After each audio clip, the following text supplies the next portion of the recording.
Всем привет, народ! Это Mora Companion.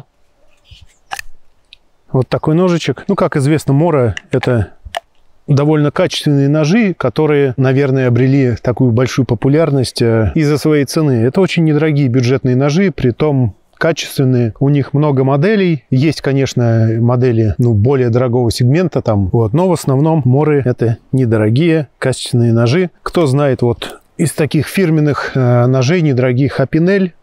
Но это немножко я зачернил рукоятку. Тоже есть вот Opinel, такие ножи французские. Это Швеция, это Франция. Opinel — это ножи с деревянной ручкой, складные. А эти ножи, они идут с чехлами. Вот. Ну, как я уже сказал, это модель Mora Companion. Давайте посмотрим ее размеры. Попробуем что-нибудь построгать, порезать, продукты какие-нибудь. Итак, давайте посмотрим размеры. Да. Кстати, не сказал, ножичек, сам клинок сделан из углеродистой стали, поэтому он подвержен коррозии. После работы этим ножом его лучше всего промыть, протереть и оставить сухим. То есть мокрым, в ножны лучше не запихивать, иначе он сначала потемнеет, покроется ржавчиной, придется ее удалять. Примерные размеры ножа 22 сантиметра, 21,5, вот полная длина. А длина самого клинка 10 сантиметров. Ну и длина самой рукоятки получается 12 сантиметров. Вот. Ширина клинка 2 сантиметра. Значит, толщина обуха здесь 2 миллиметра идет. Там как-то, я не помню, у одних и тех же моделей, в зависимости от материала клинка, разная ширина обуха бывает. Но эти ножи делают как из углеродки, так и из нержавейки. Вот. Ну, мне больше углеродка, как-то она больше нравится. Более душевная, что ли. Но за ней нужен уход. Ну, это уже на любителя, кому что, уже сам выбираешь. Нож идеально подходит до каких-то походных выездов, вылазок на природу, на шашлыки, там в лес куда-то что-то порезать. Нож очень острый, здесь скандинавские спуски. Ну, то есть спуски начинаются вот здесь вот и идут прям, выходят в ноль на режущую кромку. Не знаю, можно это назвать подводом или спуском, здесь без разницы. Или это здоровый подвод, или это такой небольшой спуск, выходящий в ноль. По-разному можно это назвать. Ну, спуски вообще это принято считать. Значит, вот здесь есть логотипчик, то есть надпись Mora Knife, Made in Sweden и карбон. Карбон — это углеродистая сталь. Рукоятка здесь такая прорезиненная, ну, рукоятка пластиковая, хвостовик входит. Можно в интернете, кому интересно, будет найти такой, как сказать, рентген, насколько глубоко и в каком виде там хвостовик. Ну, нож надежный, он уже точно никак не вылетит из этой рукоятки. Вот. Рукоятка пластиковая, она не подвержена никаким воздействием влаги, никаким разрушением, в общем-то. Зеленого цвета, тоже цвета рукояток у них бывают разные, у разных моделей. Вот эти зеленые два кончика, они, из пластика ощущаются, а вот это черное, это прорезиненный такой материал, который, буквально он липнет к руке, то есть хват такой надежный, он не выскользнет никогда. В руке вот держишь прям очень круто. Ну, под мою именно руку вообще подходит эта рукоятка идеально, как вот прям, как будто по слепку сделали. Удержание в руке, мне очень нравится лично. Вот.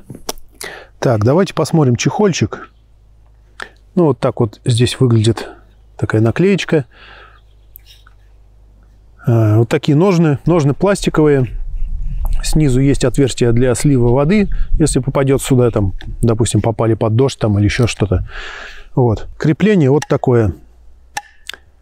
Ну, то есть крепление жесткое. Если, допустим, на пояс повесили, допустим, будете садиться на корточки, как-то нужно смотреть, чтобы никуда он не уперся, потому что не свободный подвес. Вот такие ножны. Ну, крепится довольно надежно. Здесь такая загогулина, и здесь бугорок. Ну, и как бы на ремне это держится. Само слететь, не должно, по идее. Вот такая надпись Mora Knife. Нож в ножнах держится хорошо. Не знаю, пока он новый, может быть. Я не знаю, как будет со временем. Но пока что очень хорошо держится. Там есть, наверное, видно не будет. В общем, вот этим вот выступом там раз и защелкивается. Вот. Ну, давайте попробуем. Вот я трясу, он не вылетает никак. Ну что ж, давайте попробуем немножко построгать этим ножичком. Это палка от лещины, орех, орешник. Ну, лесной обычный такой.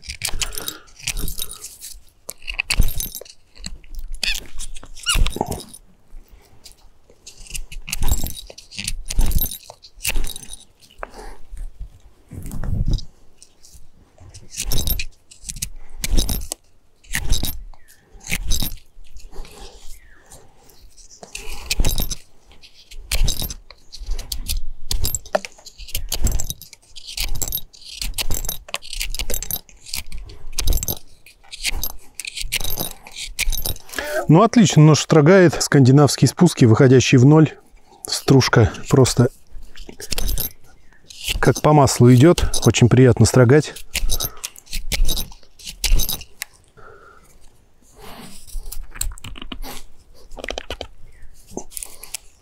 На сучок попал.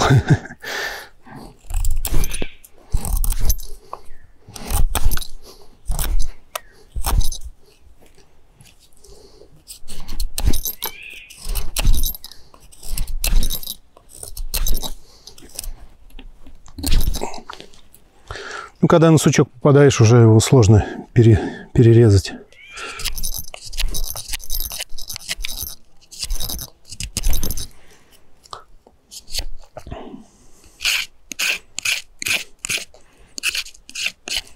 Ну, вот так очень хорошо снимает.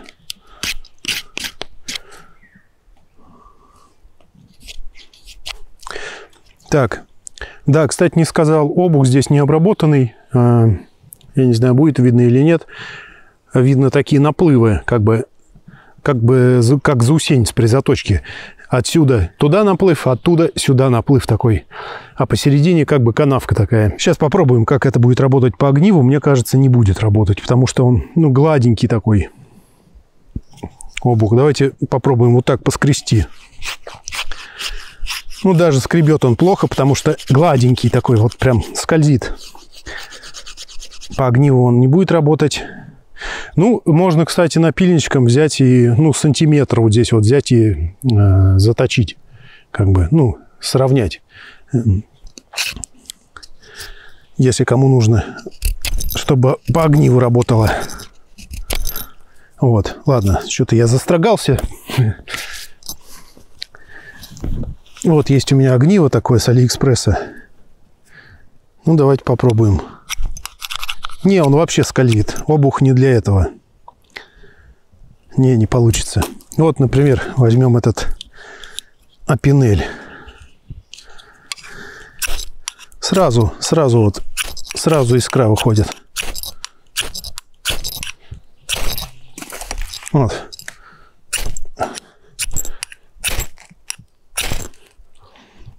Так, ну что ж, давайте попробуем побатонить. Не взял с собой ножовку в лес. Недавно как раз купил с Алиэкспресса такую походную пилу. На нее обзора пока нет, но скоро будет. Вот, пришлось топориком вырубать такие две палочки. Одна будет колотушкой, вторую будем батонить. Это тоже орех, ну, лещина. Вот, обзор на этот топор также будет на моем канале. Или он уже есть, я не знаю, какое видео выйдет раньше. Вот, в общем, давайте попробуем. Разбатоним ножом вот эту деревяшку.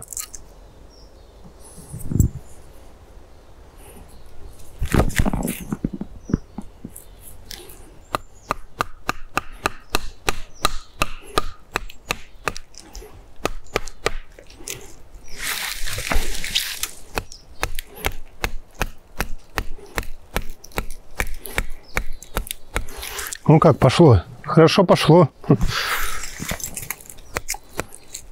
Я стучу совсем еле-еле под весом этой деревяшки. Буквально удары происходят.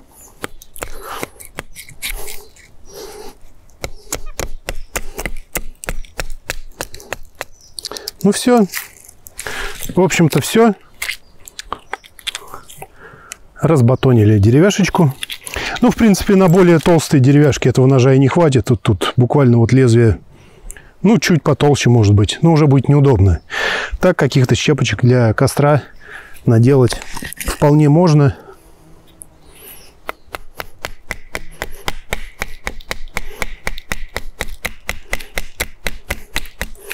Вот идет раскол. Это свежая лещина. Вот. Ну, строгает, я уже показывал, прекрасно. Тут можно даже огненное перо настрогать. Кстати, давайте попробуем. У меня деревяшечка сухая есть. Загорится она или нет. Вот деревяшечка уже. Это береза сухая. Ну, что такое огненное перо, наверное, все знают. Это деревяшка, это сухая деревяшка, на которой настрагиваешь такую стружку тоненькую, чтобы огнивом можно было ее легко поджечь. Ну, для растопки костра. Дальше пихаешь эту деревяшку в костер, накладываешь там мелких веточек.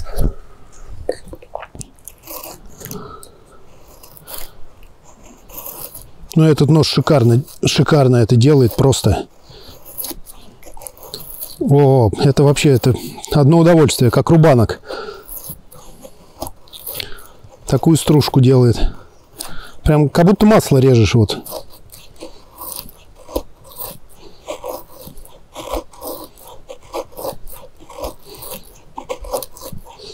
Прям не могу остановиться, насколько классно.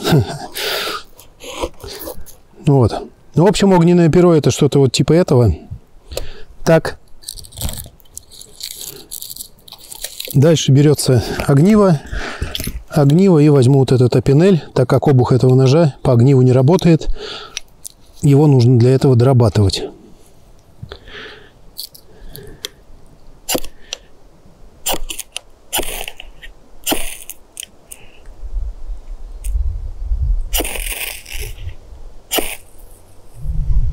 Так, искры пролетают сквозь деревяшку.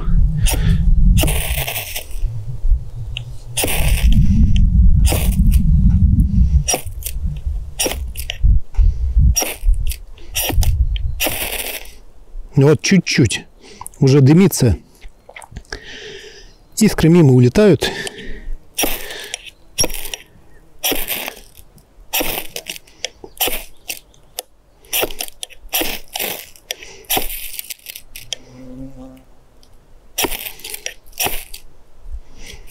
Ну вот уже начало уже, но ветер.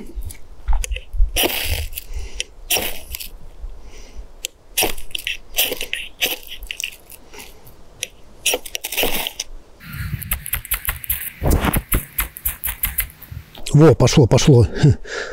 Искра попала между стружечек, и все, огонь пошел. Вот она горит. Ну, обзор я на него, наверное, сделаю позже, на это огниво. Ну, такое, как сказать, неплохое, работает. Конечно, несколько раз пришлось почиркать, но вот все искры мимо летели. Ну что ж, теперь давайте попробуем, как он будет резать продукты. Порежем сейчас мясо. Вот такой кусок у меня есть. Это свинина. Ну, конечно, длина самого клинка маловато для таких кухонных дел, чтобы было удобно. Но режет мясо замечательно, просто прекрасно прорезает.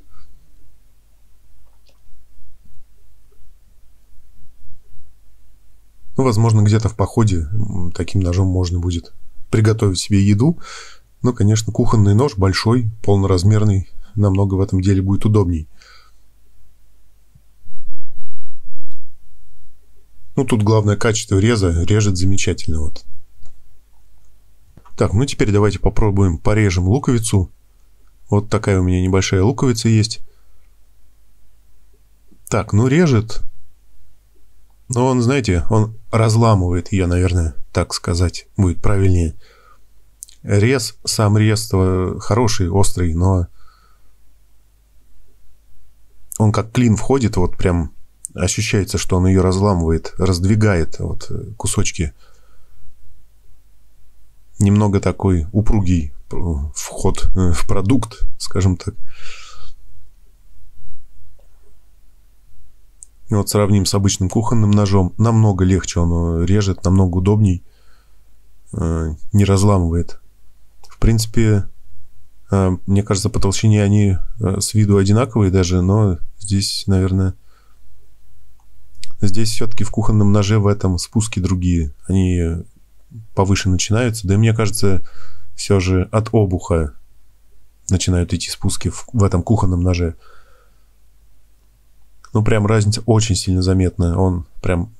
Ну, приходится прикладывать силу. чтобы его вдавить в продукт. Он его разламывает как бы как клин.